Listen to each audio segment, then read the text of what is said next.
didn't meet you, so. Yeah.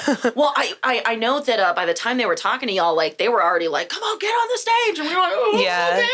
Yeah, y'all were performing when we were talking to them. So. Yeah, we were sitting back there listening to y'all. Your mom is so sweet. Oh, she is. She's so sweet. She's the best. And she's such an animal lover. Like, she is just obsessed with the little chickens that we've got at my place now. And she, like, started naming them. And we have this this little group of 3 chicks that we got after the initial 6 that we bought. And, you know, they're all siblings and everything like that. And there's 3 of them. And we're like, man, I wonder who's a hen and who's a rooster. And there's one of them that was like real protective. And he's like, hey. And he's like, he's just a little guy. And I was like, that guy's Big Daddy. You know, we're going to call him Big Daddy. Because, like, we put him. Is it a rooster? We're pretty sure he's a rooster. Oh, it's still technically too young to tell. Yeah. But just based on, like, how we've watched the roosters that, like, my neighbors have act, we're like, that's Definitely. rooster You behavior. can tell. Yeah. So, You know how you tell, right? well, I've got spurs, and then He's about to tell you something really dumb. It's All not right, dumb. yes.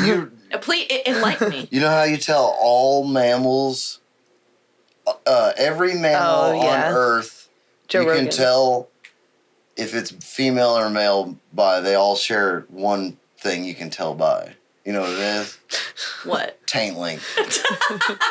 Literally. All mammals. We've talked about this, Yeah, all mammals, females have 50% on average smaller taint length. So you go check those all your chickens. You're like, yeah. let me see your asshole. Yeah, well, and between the 2. Yeah, right. Yeah. Well, chickens just have holes. Yeah. So, Oh my God. but yeah, you can go out there and you'll tell if he's a boy.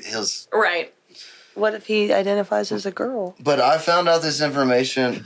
Well, I'm just kidding. that's where I lose. Never mind. I don't want to get banned. I'm just kidding. Exactly. It's the way it is. But I learned this from, dude, it's a really underground podcast. Mm-hmm. It's I don't know if you heard of it. It's the Joe Rogan podcast.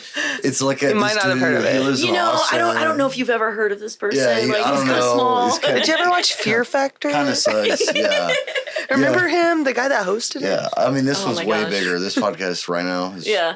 Joe Rogan, you're done. Bye. But I mean, have you ever heard of Earl Shreds? Yeah, he lives of course, I live in Austin. Like he's like, oh, since I love Texas so much. I'm like, dude, you live in the worst city, and that's in this state.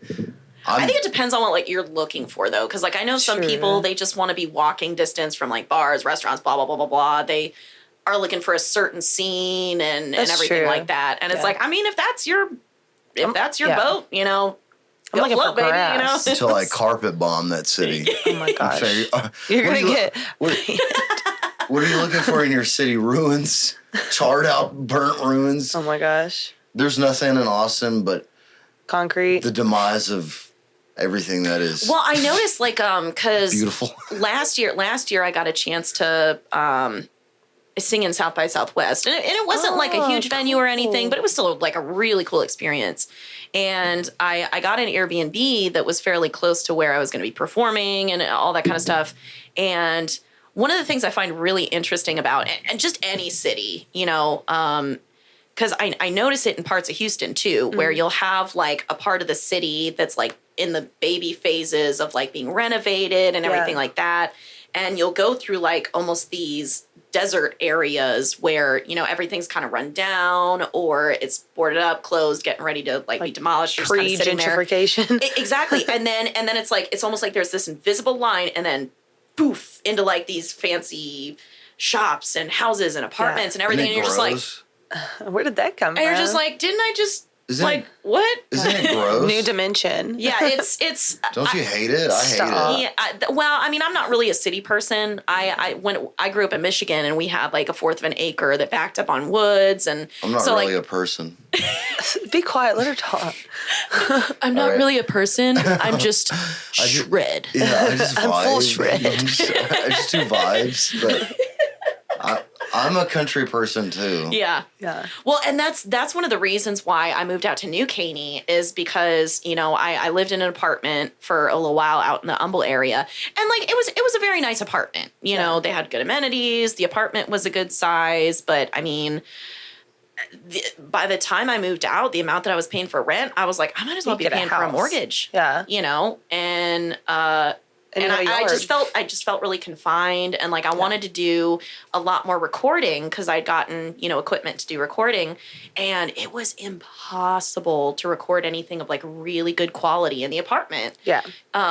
You know, because everything echoed real weird, or I mean that was just the space, but also, you know, all day and all night, constantly people in and out of their apartments, and you'd hear the door slams, and so like I'd be doing a take or something, and then in the middle of it, just slam, you know, from the neighbor next door, and then the dogs would freak out and everything, and I'm like, I can't record anything. That's miserable. I know, and it was so frustrating because like I was trying to learn my software and everything like that, and I just couldn't get good quality recordings because of all like the noise pollution and everything. And so when I found this property that I live at now, I mean, it's just like it's like an acre, and like there's woods right next door to me.